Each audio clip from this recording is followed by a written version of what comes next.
السلام علیکم ورحمۃ اللہ وبرکاتہ۔ الحمدللہ رب العالمین والصلاة والسلام علی سید الانبیاء والمرسلین، اما بعد فاعوذ باللہ من الشیطان الرجیم، بسم اللہ الرحمن الرحیم۔ آج انشاءاللہ عز وجل قرآن کریم کی تفسیر کا آغاز ہم کر رہے ہیں۔ سب سے پہلے سورۃ الفاتحہ سے ہم تفسیر شروع کریں گے۔ سورہ فاتحہ کی تفسیر شروع کرنے سے پہلے آپ کے سامنے کچھ عرض کرنا چاہتا ہوں، وہ یہ کہ رحمان و رحیم پروردگار نے اپنے بندوں کی رہنمائی اور ان کی حقیقی فلاح و کامرانی کے لیے جو صحیفہ خاتم الانبیاء سیدنا محمد صلی اللہ تعالی علیہ وآلہ وسلم کے قلب منور پر نازل فرمایا ہے، اسے ہم قرآن مجید کے نام سے جانتے ہیں۔ کہنے کو تو یہ ایک کتاب ہے اور کتابیں ان گنت ہیں، کوئی بڑی ضخیم اور بڑی ادک، بڑی دل آویز، لیکن اس کتاب کی شان ہی نرالی ہے۔ یہ صحیفہ بیک وقت کتاب بھی ہے اور علم و معرفت کا آفتاب بھی، جس میں زندگی کی حرارت اور ہدایت کا نور دونوں یکجاں ہیں۔ اس کا حسن و جمال قلب و نگاہ کو یکساں متاثر کرتا ہے۔ اس کی تجلیات سے دنیا و عقبہ دونوں جگمگا رہے ہیں۔ اس کا فیض ہر پیاسے کو اس کی پیاس کے مطابق سیراب کرتا ہے۔ اس کا پیغام اگر عقل و خرد کو لذت جستجو بخشتا ہے تو قلب و روح کو بھی شوق فراواں سے مالا مال کرتا ہے۔ اس کی تعلیم نے انسان کو خود شناس بھی بنایا اور خدا شناس بھی بنایا۔ آج ہم اس کتاب مقدس کا آغاز سورہ فاتحہ کے تعارف سے شروع کریں گے۔ سب سے پہلے یہ جان لیں، سورۃ الفاتحہ بعض علماء فرماتے ہیں کہ یہ مکہ میں نازل ہوئی، اور بعض علماء فرماتے ہیں کہ اس کا 2 مرتبہ نزول ہوا، ایک مرتبہ مکہ میں اور ایک مرتبہ مدینہ منورہ میں۔ لیکن جو صحیح قول ہے وہ یہی ہے کہ یہ سورت مکہ مکرمہ میں نازل ہوئی ہے، اور یہ وہ سورت ہے، مختصر ہے لیکن حقائق اور معانی سے لبریز ہے، دل نشیں اور دل آویز ہے، جلیل القدر سورت ہے کہ جس کے اس مقدس آسمانی کتاب کا آغاز ہو رہا ہے۔ جس سورت سے اس مقدس آسمانی کتاب کا آغاز ہو رہا ہے، اس سورت کا نام سورۃ الفاتحہ ہے، جس نے تاریخ انسانی کا رخ موڑ دیا ہے، جس نے فکر و نظر میں انقلاب پیدا کر دیا ہے، جس نے قلب و روح کو نئی زندگی بخش دی ہے۔ اس پاک سورت کی گوناگوں برکات کو کیوں کر قلم بند کیا جا سکتا ہے، کیوں کر لوگوں کے سامنے بیان کیا جا سکتا ہے، کیوں کر لوگوں کے دلوں میں اس کو اتارا جا سکتا ہے۔ اس سورت کے بہت سارے نام ہیں۔ سب سے پہلے اس کا نام ہے الفاتحہ، جس کا مطلب ہے رحمت و حکمت کے خزانے کھولنے والی۔ دوسرا نام ہے فاتحۃ الکتاب، قرآن حکیم کے سربستہ رازوں کی چابی ہے، مفتاح ہے، اس وجہ سے اس کو فاتحۃ الکتاب کہتے ہیں۔ کتاب کے شروع میں، اس کتاب مقدس کے آغاز میں یہ سورت ہے، اس وجہ سے اس کو فاتحۃ الکتاب کہتے ہیں کہ کتاب کی افتتاح اس سورت سے ہو رہی ہے۔ اس کو ام القرآن یا ام الکتاب بھی کہتے ہیں، کیونکہ یہ تمام آسمانی کتابوں کی اصل ہے، اس وجہ سے اس کو ام الکتاب یا ام القرآن بھی کہتے ہیں، اور اس کو السبع المثانی بھی کہتے ہیں، یعنی یہ سورت نماز کی ہر رکعت میں پڑھی جاتی ہے، یا یہ سورت 2 مرتبہ نازل ہوئی، یا اس سے مراد یہ ہے کہ بار بار پڑھی جانے والی 7 آیتیں تو یہ بار بار پڑھی جاتی ہیں، اس وجہ سے اس کو السبع المثانی بھی کہتے ہیں، اور دین کے بنیادی امور کا جامع ہونے کی وجہ سے اس کو سورۃ الفاتحہ یا سورۃ الکنز یا سورۃ الواقعہ یا سورۃ الکافیہ بھی کہتے ہیں، اور اسی طرح سورۃ الشفاء بھی اس کو کہتے ہیں، سورۃ الشافیہ بھی اسے کہتے ہیں، کیونکہ یہ بیماروں کو شفا بخشتی ہے، اور یہ دعا پر مشتمل ہونے کی وجہ سے اسے سورۃ الدعاء بھی کہتے ہیں، سورۃ التعلیم المسئلہ بھی کہتے ہیں، اور سورۃ السوال، سورۃ المناجات اور سورۃ التفویض بھی اس کو کہا جاتا ہے۔ اب اس کے کتنے رکوع ہیں؟ تو اس سورت کا ایک رکوع ہے، 7 آیتیں ہیں، اور اس کے الفاظ کی تعداد 25 ہے، اور حروف کی تعداد 123 ہے۔ اب سورہ فاتحہ کے فضائل کیا ہیں؟ تو سب سے پہلے یہ بات جان لیں، حضرت ابو سعید بن معلیٰ رضی اللہ تعالی عنہ بیان فرماتے ہیں، میں نماز پڑھ رہا تھا کہ مجھے اللہ کے پیارے محبوب صلی اللہ تعالیٰ علیہ وآلہ وسلم نے بلایا، لیکن میں نے جواب نہ دیا۔ جب نماز سے فارغ ہو کر بارگاہ رسالت صلی اللہ تعالیٰ علیہ وآلہ وسلم میں حاضر ہوا تو میں نے عرض کی، یا رسول اللہ صلی اللہ تعالیٰ علیہ وآلہ وسلم، میں نماز پڑھ رہا تھا۔ تاجدار رسالت صلی اللہ تعالیٰ علیہ وآلہ وسلم نے فرمایا، کیا اللہ تعالیٰ نے یہ نہیں فرمایا استجیبوا للہ وللرسول اذا دعاکم، اللہ اور اس کے رسول کی بارگاہ میں حاضر ہو جاؤ جب وہ تمہیں بلائیں۔ پھر ارشاد فرمایا، کیا میں تمہیں تمہاری مسجد سے نکلنے سے پہلے قرآن کریم کی سب سے عظیم سورت نہ سکھاؤں؟ صحابی نے عرض کی، کیوں نہیں؟ پھر حضور علیہ الصلوۃ والسلام نے میرا ہاتھ پکڑ لیا۔ جب ہم مسجد سے نکلنے کے ارادے سے آگے بڑھے تو حضور علیہ الصلوۃ والسلام نے فرمایا، قرآن مجید میں سب سے افضل اور سب سے عظیم سورت جو ہے وہ الحمدللہ رب العالمین ہے، یہی السبع المثانی ہے اور قرآن عظیم ہے جو مجھے عطا فرمائی گئی ہے۔ پھر دوسری حدیث میں آتا ہے، حضرت عبداللہ بن عباس رضی اللہ تعالی عنہما فرماتے ہیں، ایک فرشتہ آسمان سے نازل ہوا، اس نے سید المرسلین صلی اللہ تعالی علیہ وآلہ وسلم کی بارگاہ میں سلام پیش کر کے عرض کی، یا رسول اللہ صلی اللہ تعالی علیہ وآلہ وسلم، آپ کو ان دو نوروں کی بشارت ہو جو آپ کے علاوہ کسی نبی کو عطا نہیں ہوئے۔ وہ 2 نور سورہ فاتحہ اور سورہ بقرہ کی آخری آیات ہیں۔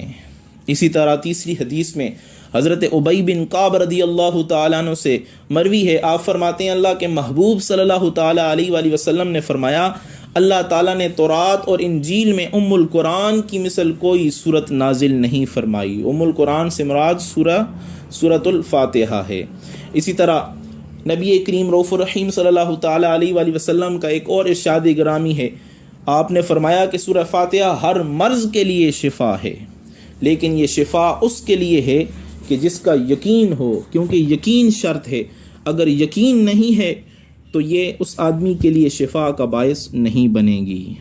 یقین کس طرح ہونا چاہیے؟ یقین حضرت خالد بن ولید رضی اللہ تعالی عنہ جیسا ہونا چاہیے۔ آپ دشمن کے ساتھ جنگ کرنے کے لیے جب نکلے، دشمن سامنے آئے، مسلمانوں کی فوج کو دیکھا، لشکر کے سپہ سالار حضرت خالد بن ولید رضی اللہ تعالی عنہ سے کہنے لگا، اپنی فوج کو لے کر واپس چلے جاؤ، تم لوگ ہمارا مقابلہ نہیں کر سکتے، ہمارے پاس جو فوج ہے وہ بہت زیادہ ہے، اور ہمارے پاس ایک ایسا قسم کا زہر ہے، اگر زمین پہ ڈالیں تو وہ زمین کو نگل جائے، اگر یہ ہم نے آپ کی فوج پہ چھڑک دیا تو آپ کی فوج جل کر بسم ہو جائے گی۔ حضرت خالد بن ولید رضی اللہ تعالی عنہ نے اسے کہا، مجھے دکھاؤ وہ زہر کتنا طاقتور ہے، کیا اس کی طاقت اللہ کے کلام سے بھی زیادہ ہے؟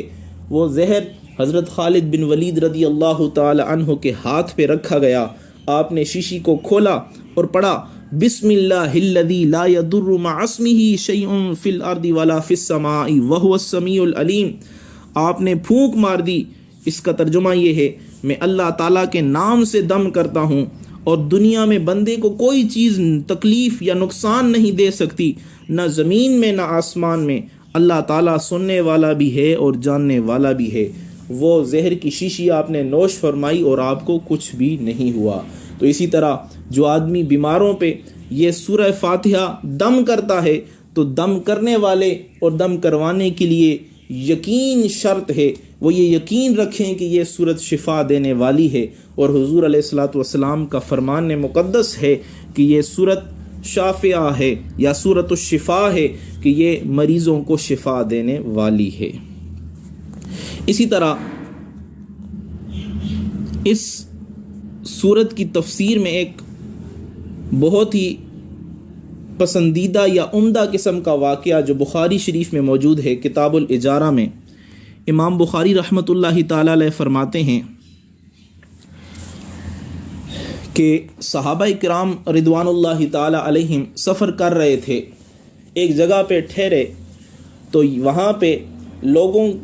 وہاں پہ ایک بادشاہ تھا، اس کے گھر میں پناہ لینا چاہی تو اس بادشاہ نے پناہ نہ دی۔ پھر ایسا ہوا کہ اس کو کسی بچھو وغیرہ یا کسی زہریلی چیز نے ڈس لیا، اس نے اس دور کی ساری دعائیں وغیرہ اور ساری جھاڑ پھونک جو ہے وہ کر لیں، لیکن اسے کوئی افاقہ نہ ہوا۔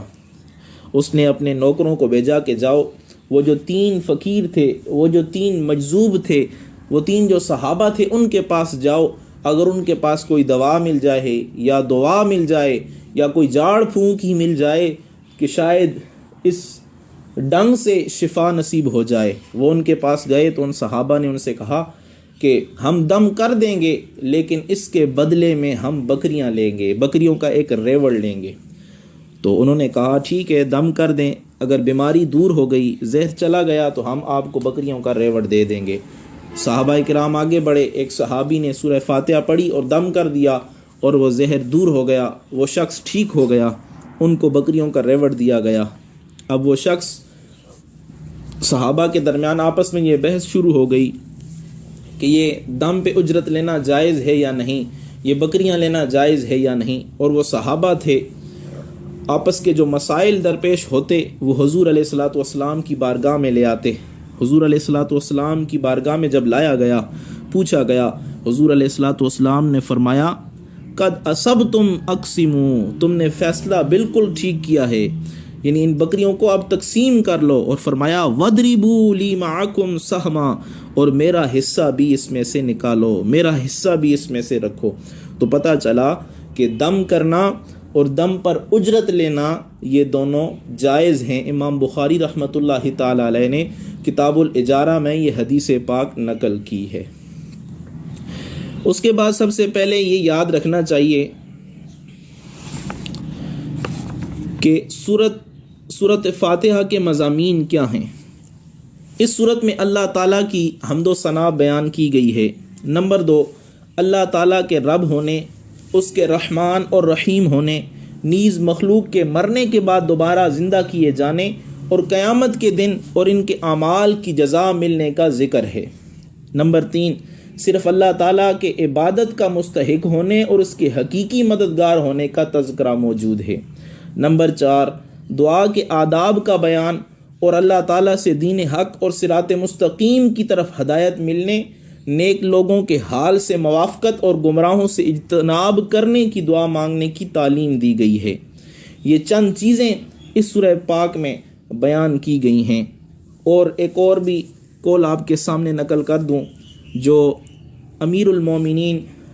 خلیفۃ المسلمین چہارم خلیفہ حضرت علی المرتضیٰ کرم اللہ تعالی وجہہ الکریم بیان فرماتے ہیں، اگر میں چاہوں تو سورہ فاتحہ کی تفسیر سے 70 اونٹ بھر دوں۔ تو اس سے پتہ چلا کہ حضرت علی رضی اللہ تعالی عنہ کو کتنا علم عطا کیا گیا تھا، اور پھر حضرت علی رضی اللہ تعالی عنہ کا علم اتنا تھا، ایک شاگرد کا علم اتنا ہے تو پھر ان کے استاد یعنی اللہ کے پیارے محبوب صلی اللہ تعالی علیہ وآلہ وسلم کے علم کی کیا شان ہوگی، ان کا کیا مقام ہوگا۔ آئیں اب سب سے پہلے سورت کی تلاوت کرتے ہیں، لیکن ایک اور بات بھی آپ سمجھ لیں کہ یہاں پہ جو قرآن کریم کی یہ جو ترتیب ہے، قرآن کریم کی آیتوں کی ترتیب یا صورتوں کی جو نزول، آیات کا جو نزول ہے، اس حساب سے ان کی 2 ترتیبیں ہیں۔ ایک کو کہتے ہیں ترتیب نزولی، یعنی کون سی آیت کب نازل ہوئی، اور ایک کو کہتے ہیں ترتیب وضعی، یعنی اس آیت کو کہاں رکھا گیا۔ یہ دونوں ترتیبیں ہیں، اور یہ دونوں ترتیبیں اللہ تعالیٰ کے حکم سے حضور علیہ الصلاۃ والسلام نے اللہ تعالیٰ کے بتانے سے ان کو اپنی جگہ پہ رکھا ہے۔ تو آپ سب جانتے ہیں کہ قرآن کریم میں جو فاتحۃ الکتاب ہے یعنی سورہ فاتحہ ہے وہ سب سے پہلے ہے وضعی اعتبار سے، یعنی قرآن کریم کی جو سب سے پہلی صورت ہے وہ سورہ فاتحہ ہے، لیکن نازل ہونے کے اعتبار سے، نزول کے اعتبار سے جو سب سے پہلی صورت کی آیات نازل ہوئی ہیں وہ سورہ علق کی نازل ہوئی ہیں۔ وہ ابتدائی آیات جس طرح اب سب جانتے ہیں کہ اقرأ بسم ربک الذی خلق، یہ آیات ہیں، حالانکہ یہ آیت قرآن کریم کے آخری پارے میں ہے، اور اسی طرح جو قرآن کریم کی سب سے آخر میں آیت نازل ہوئی وَاتَّقُوا يَوْمًا تُرْجَعُونَ فِيهِ إِلَى اللَّهِ، یہ تیسرے پارے میں ہے، جو سب سے آخر میں نازل ہوئی وہ تیسرے پارے میں ہے، اور جو جہاں سے قرآن کی ابتدا ہوئی یا سب سے پہلے جو آیات نازل ہوئیں سورہ علق کی ابتدائی آیات وہ آخری پارے میں ہیں۔ یہ ترتیب نزولی ہے، اور ترتیب وضعی یہ ہے کہ سب سے پہلے سورت فاتحہ کو رکھا گیا ہے، اور یہ سورہ فاتحہ کو پہلے نمبر پہ رکھنا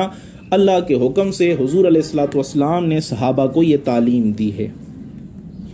اور دوسری بات بھی یہ سمجھ لیں کہ سورہ فاتحہ وہ سورت ہے، بعض علماء فرماتے ہیں کہ جو مکمل پہلی مرتبہ جو مکمل سورت نازل ہوئی ہے وہ سورہ فاتحہ ہے۔ اب اس کے بارے میں ایک اور چیز بھی جان لیں، سب سے پہلے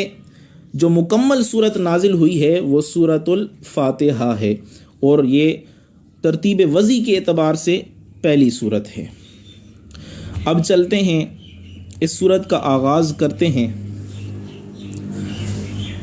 اعوذ باللہ من الشیطان الرجیم، بسم اللہ الرحمن الرحیم، الحمد للہ رب العالمین،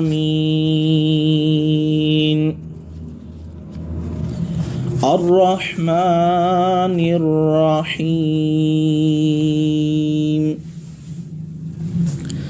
آج انشاءاللہ عز و جل صرف یہ 2 آیات کا ترجمہ اور تفسیر بیان کی جائے گی۔ سورہ فاتحہ کے متعلق جو شرعی مسائل ہیں وہ بھی سب سے پہلے آپ سماعت فرما لیں کہ نماز میں سورہ فاتحہ پڑھنا واجب ہے یا کیا ہے، یا فرض ہے۔ تو یہ بات یاد رکھیں، اتنا قرآن کریم یاد کرنا کہ نماز ادا ہو جائے وہ فرض ہے، کم از کم 3 چھوٹی آیات یا 1 بڑی آیت، اور سورہ فاتحہ یاد کرنا یہ واجب ہے، ٹھیک ہے۔ اگر کوئی آدمی یہ یاد نہیں کرتا یا کسی کو یاد نہیں ہے تو وہ گناہ گار ہوگا۔ اب سورہ فاتحہ کے بارے میں 3 مسلک ہیں، ایک امام شافعی رحمۃ اللہ تعالی علیہ کا، ایک امام مالک رحمۃ اللہ تعالی علیہ کا، اور ایک امام اعظم ابو حنیفہ رحمۃ اللہ تعالی علیہ کا۔ امام شافعی رحمۃ اللہ تعالی علیہ فرماتے ہیں کہ ہر نماز میں سورہ فاتحہ کا پڑھنا واجب ہے، ضروری ہے، چاہے وہ آدمی اکیلا نماز پڑھ رہا ہو یا چاہے وہ کسی کے پیچھے نماز پڑھ رہا ہو، اقتداء میں نماز پڑھ رہا ہو۔ جبکہ امام مالک رحمۃ اللہ تعالی علیہ یہ فرماتے ہیں کہ امام کے پیچھے اگر نماز پڑھ رہا ہے تو وہ نمازیں کہ جن میں قرات جہری کی جاتی ہے، امام بلند آواز سے قرات کرتا ہے، ان میں مقتدی خاموش رہے گا، اور جن میں امام جہری قرات نہیں کرتا، آہستہ قرات کرتا ہے، تو اس میں مقتدی سورہ فاتحہ پڑھے گا۔ اور وہ استدلال کرتے ہیں وَإِذَا قُرِئَ الْقُرْآنُ فَاسْتَمِعُوا لَهُ وَأَنصِتُوا لَعَلَّكُمْ تُرْحَمُونَ، کہ جب قرآن کریم پڑھا جائے تو اسے غور سے سنو اور خاموش رہو تاکہ تم پہ رحم کیا جائے۔ تو یہاں پہ وہ استدلال کرتے ہیں کہ جن نمازوں میں قرآن کریم بلند آواز سے پڑھا جاتا ہے تو مقتدی خاموشی سے سنے گا، اور جن میں بلند آوازوں سے نہیں پڑھا جاتا اس میں مقتدی بھی سورہ فاتحہ پڑھے گا۔ لیکن امام اعظم ابو حنیفہ رحمۃ اللہ تعالی علیہ کا جو مسلک ہے یا جو آپ کا مسئلہ ہے وہ یہ ہے، امام اعظم ابو حنیفہ رحمۃ اللہ تعالی علیہ احادیث سے استدلال کرتے ہیں۔ آپ فرماتے ہیں کہ حضرت ابو موسیٰ عشری رضی اللہ تعالیٰ عنہ سے روایت ہے، اللہ کے محبوب صلی اللہ تعالیٰ علیہ وآلہ وسلم نے فرمایا جب امام قرات کرے تو تم خاموش رہو۔ اور دوسری حدیث میں آتا ہے جس شخص کا کوئی امام ہو تو امام کا پڑھنا ہی مقتدی کا پڑھنا ہے۔ تو ان احادیث سے امام صاحب استدلال کرتے ہیں کہ کہ امام چاہے بلند آواز سے قرات کرے یا آہستہ آواز سے قرات کرے، مقتدی ہر حال میں امام کے پیچھے سورہ فاتحہ نہیں پڑھے گا۔ اگر اکیلا نماز پڑھ رہا ہے تو پھر وہ سورۃ فاتحہ بھی پڑھے گا۔ اور اگر اس قرآنی آیت میں دیکھا جائے تو اس میں بھی دو حصے ہیں۔ اللہ فرماتا ہے وَإِذَا قُرِئَ الْقُرْآنُ فَاسْتَمِعُوا لَهُ، جب قرآن کریم کی تلاوت کی جائے تو سنو۔ اس کا مطلب یہ ہے کہ جن نمازوں میں، علماء فرماتے ہیں کہ یہ آیت جو ہے وہ نماز کے بارے میں نازل ہوئی ہے کہ جن نمازوں میں قرات کی جاتی ہے تو مقتدی کو چاہیے کہ وہ اس میں ان کو سنے۔ اور دوسرا حصہ ہے وَأَنصِتُوا، اور خاموش رہیں، مطلب یہ ہے کہ جن میں قرات نہیں کی جاتی ان میں بھی وہ خاموش رہیں، لعلکم ترحمون، تاکہ تم پہ رحم کیا جائے۔ اسی طرح امام اعظم ابو حنیفہ رحمۃ اللہ تعالی علیہ کا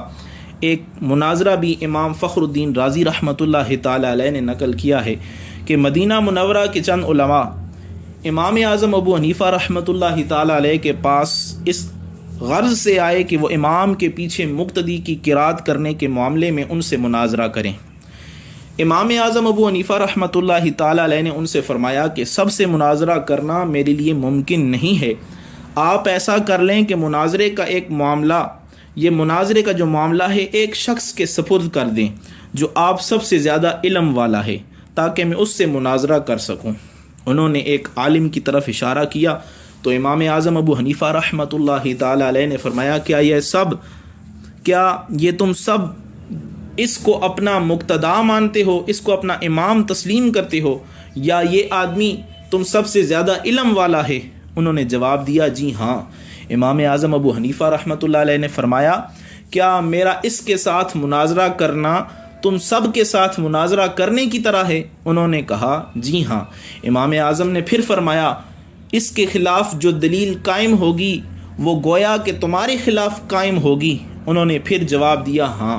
امام اعظم ابو حنیفہ رحمۃ اللہ علیہ نے فرمایا اگر میں اس کے ساتھ مناظرہ کروں اور دلیل میں اس پہ غالب آ جاؤں تو وہ دلیل تم سب پہ لازم ہوگی؟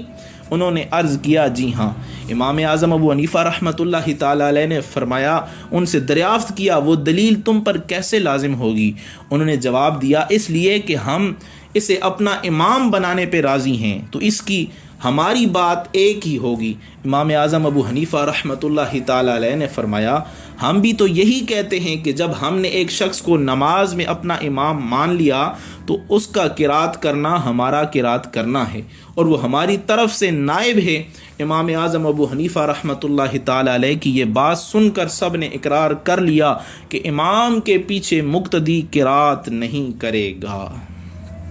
اسی طرح ایک اور مسئلہ بھی سماعت فرما لیں، نماز جنازہ میں خاص دعا یاد نہ ہو تو دعا کی نیت سے سورہ فاتحہ پڑھنا جائز ہے، جیسا کہ تقی عثمانی صاحب نے بھی اپنے بھائی کے جنازے میں سورہ فاتحہ پڑھی تھی۔ علماء فرماتے ہیں انہوں نے پیچھے آوازیں سنی تو وہ دعا کی نیت سے پڑھی جائے گی، قرات کی نیت سے پڑھنا جائز نہیں ہوگا۔ اب یہاں پہ بسم اللہ الرحمن الرحیم، اب یہاں پہ سورہ فاتحہ سے پہلے جو بسم اللہ لکھی گئی ہے اس میں بھی علماء کا اختلاف ہے۔ بعض علماء فرماتے ہیں یہ بسم اللہ الرحمن الرحیم یہ سورہ فاتحہ کا حصہ ہے۔ امام شافعی رحمۃ اللہ علیہ فرماتے ہیں یہ سورۃ الفاتحہ کا حصہ ہے، اس وجہ سے وہ 7 آیات جو تسلیم کرتے ہیں وہ بسم اللہ الرحمن الرحیم سے لے کر ولضالین تک یہ 7 آیت مانتے ہیں، اور نماز میں بسم اللہ الرحمن الرحیم کو بھی بلند آواز سے، جن نمازوں میں قرات جہری کی جاتی ہے ان میں بسم اللہ الرحمن الرحیم کو بھی جہری پڑھتے ہیں۔ اسی طرح امام اعظم ابو حنیفہ رحمۃ اللہ علیہ فرماتے ہیں کہ بسم اللہ الرحمن الرحیم یہ سورہ فاتحہ کا حصہ نہیں ہے، یہ سورہ فاتحہ کا حصہ نہیں ہے، بلکہ یہ 2 سورتوں کے درمیان تفریق کے لیے اس کو لکھا جاتا ہے۔ اور قرآن کریم میں جو 114 سورتیں ہیں سب کے شروع میں بسم اللہ ہے سوائے سورہ توبہ کے، یعنی 113 سورتوں کے شروع میں بسم اللہ الرحمن الرحیم لکھا ہوا ہے، اور بسم اللہ الرحمن الرحیم سورۃ النمل کی ایک آیت کا جز بھی ہے۔ اسی وجہ سے آپ نے یہ سورت میں اگر غور کیا ہو انعمت علیہم، جہاں پہ آیت ختم ہوتی ہے انعمت علیہم، وہاں پہ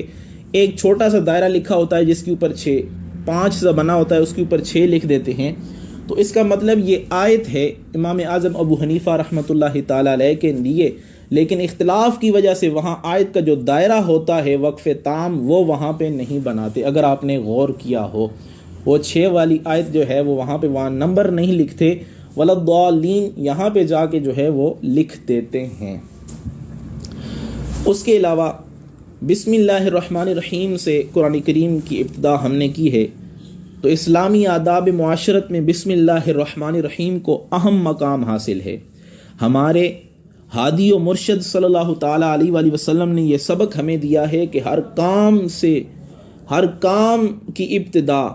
بسم اللہ الرحمن الرحیم سے شروع کرو۔ یہاں تک اللہ کے محبوب نے فرمایا اغلق بابک واذکر اسم اللہ، دروازہ بند کرو تو اللہ کا نام لو، وَأَطْفِي مِصْبَاحَكَ وَاذْكُرِ اسْمَ اللَّهِ، بتی بجھاؤ یا دیا بجھاؤ تو اللہ کا نام لو، وَخَمِّرْ إِنَاءَكَ وَاذْكُرِ اسْمَ اللَّهِ، اپنے برتن ڈانپو تو اللہ تعالیٰ کو یاد کرو، وَأَوْكِ سِقَاءَكَ وَاذْكُرِ اسْمَ اللَّهِ، مشکیزے کا منہ باندھو تب بھی اللہ تعالیٰ کا نام لو۔ مقصد یہ ہے کہ ہر کام چاہے چھوٹا ہو یا بڑا کرتے وقت انسان اپنے کارساز حقیقی کا نام لینے کا خوگر ہو جائے، تاکہ اس کی برکت سے مشکلیں آسان ہو جائیں، اس کی تائید و نصرت پر اس کا توکل پختہ ہو جائے۔ نیز جب اسے ہر کام شروع کرتے وقت اللہ کا نام لینے کی عادت پڑ جائے گی تو وہ ہر ایسا کام کرنے سے رک جائے گا جس میں اس کے رب تعالیٰ کی ناراضگی ہوگی۔ اور امام قرطبی رحمۃ اللہ تعالیٰ علیہ حضرت عثمان بن ابی العاص رضی اللہ تعالیٰ سے یہ حدیث نقل کرتے ہیں کہ انہوں نے حضور علیہ الصلوۃ والسلام کی بارگاہ میں شکایت کی، یا رسول اللہ جب سے مشرف با اسلام ہوا ہوں، جب سے دین میں داخل ہوا ہوں، جسم میں درد رہتا ہے۔ اللہ کے محبوب صلی اللہ تعالیٰ علیہ وآلہ وسلم نے فرمایا جہاں درد ہو وہاں ہاتھ رکھ کر 3 بار بسم اللہ الرحمن الرحیم، بسم اللہ الرحمن الرحیم، بسم اللہ الرحمن الرحیم، اور 7 مرتبہ یہ پڑھو اعوذ بعزت اللہ وقدرتہ من شر ما اجد واحاذر، تو یہ وہ پڑھا کرتے تھے اور درد جو ہے وہ دور ہو جایا کرتا تھا۔ تو ہمیں بھی چاہیے اگر جسم میں کہیں درد وغیرہ ہو تو ہم یہ پڑھ کر اس کو دور کر سکتے ہیں۔ اب بسم اللہ الرحمن الرحیم کے بارے میں بھی چند شرعی مسائل آپ جان لیں کہ تراویح پڑھتے وقت اس سورت کی شروع میں جب کوئی سورت آتی ہے تو اس کے شروع میں بسم اللہ آواز سے پڑھے تاکہ ایک آیت رہ نہ جائے۔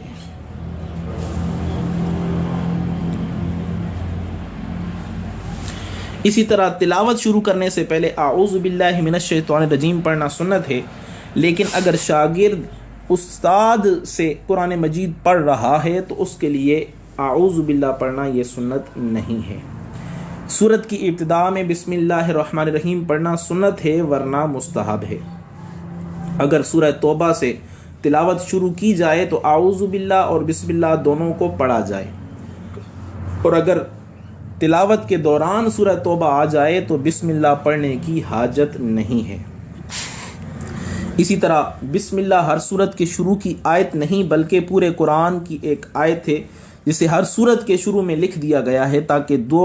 سورتوں کے درمیان فاصلہ ہو جائے۔ اس لیے سورت کے اوپر امتیازی شان میں بسم اللہ الرحمن الرحیم لکھی جاتی ہے، آیات کی طرح ملا کر نہیں لکھتے، اور امام جہری نمازوں میں بسم اللہ الرحمن الرحیم آواز سے نہیں پڑھتا۔ نیز حضرت جبریل علیہ الصلاۃ والسلام جو پہلی وحی لائے تھے اس میں بھی بسم اللہ الرحمن الرحیم نہیں تھی۔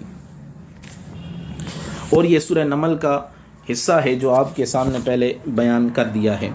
اللہ تعالیٰ آگے ارشاد فرماتا ہے الحمدللہ رب العالمین، سب تعریفیں اللہ تعالیٰ کے لیے ہیں جو مرتبہ کمال تک پہنچانے والا ہے سارے جہانوں کا۔ یہاں پہ سب سے پہلے الحمد، سب تعریفیں اللہ تعالیٰ کے لیے ہیں۔ اب یہاں پہ جو الحمد ہے، حمد کا معنی ہے کسی کی اختیاری خوبیوں کی بنا پر اس کی تعریف کرنا، اور شکر کی تعریف یہ ہے کہ کسی کے احسان کے مقابلے میں زبان، دل یا اعضاء سے اس کی تعظیم کرنا، اور چونکہ اللہ عز و جل کی حمد عام طور پر اس کے احسانات کے پیش نظر کرتے ہیں، اس لیے ہماری یہ حمد شکر بھی ہو جاتی ہے۔ اس طرح سورہ فاتحہ کا جو آغاز الحمد سے کیا ہے، اس طرف بھی اشارہ ہے کہ سالک یعنی چلنے والا جب راہ طلب میں قدم رکھے تو پہلے اپنے رب کی حمد کرے، جس نے اس راہ پر گامزن ہونے کی اسے توفیق بخشی ہے، جس نے منزل مقصود کی لگن اس کے دل میں پیدا کی، کیونکہ میری طلب بھی انہی کے کرم کا صدقہ ہے، قدم یہ اٹھتے نہیں ہیں اٹھائے جاتے ہیں۔ نیز اس صورت میں دعا بھی ہے، اور دعا کے آداب سے یہ بھی ہے کہ مولا کریم جس کے سامنے وہ دامن طلب پھیلا رہا ہے، اس کی بخشش بے انداز اور اس کی عنایت جہاں پرور کا اعتراف کرے۔ پھر اللہ تعالیٰ نے اللہ تعالیٰ کی تعریف کرتے ہوئے ہم جو کہتے ہیں رب العالمین، جو مرتبہ کمال تک پہنچانے والا ہے سارے جہان کا۔ رب اس کا معنی ہے تربیت، اور تربیت عربی میں کہتے ہیں تبلیغ الشیء الی کمالہ بحسب استعدادہ شیئا فشیئا، کسی چیز کو اس کی ازلی استعداد اور فطرتی صلاحیت کے مطابق آہستہ آہستہ مرتبہ کمال تک پہنچانا، یہ تربیت کہلاتا ہے۔ تو اللہ تعالیٰ کی بے شمار نعمتوں سے منعم علیہ کے اعتبار سے اعلیٰ ترین نعمت تربیت ہے،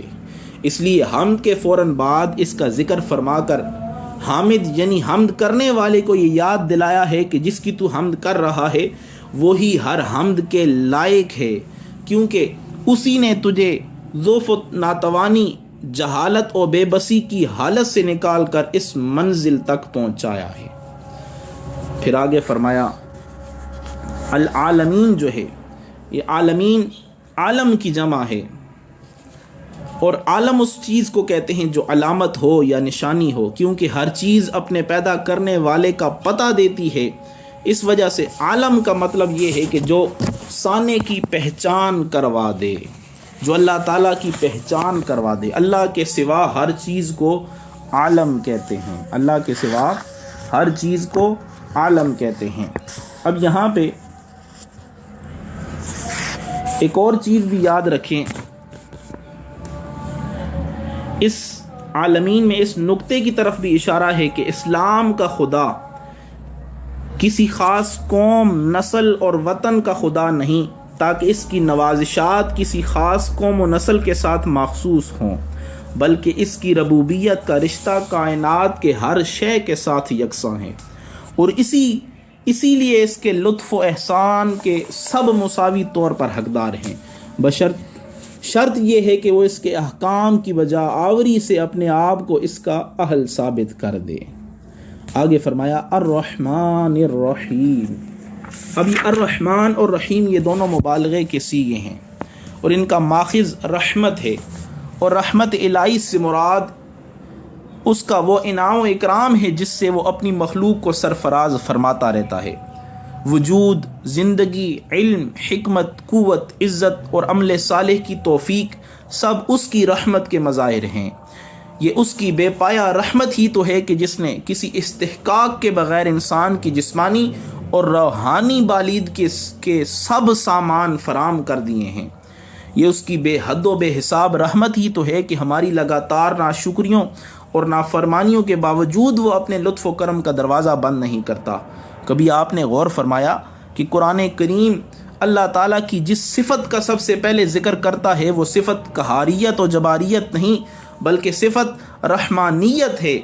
یہ اس لیے کہ بندے کا جو تعلق اللہ تعالیٰ سے ہے اس کا دار و مدار خوف، ہراس اور رعب و دبدبے پر نہ ہو بلکہ رحمت و محبت پر ہو، کیونکہ یہی وہ اکسیر ہے جس سے انسان کی خفتہ صلاحیتیں بیدار ہوتی ہیں،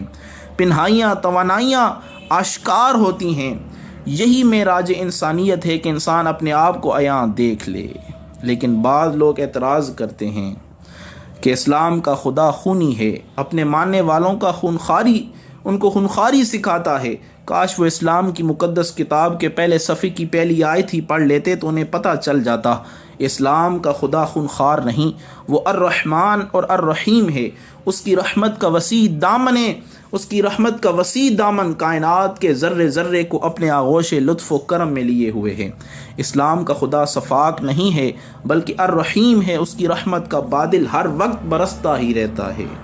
اللہ سے دعا ہے اللہ تعالی ہم سب کو سمجھنے کی توفیق عطا فرمائے، آمین برحمتک یا ارحم الراحمین۔ باقی تفسیر انشاءاللہ اگلی کلاس میں بیان کی جائے گی۔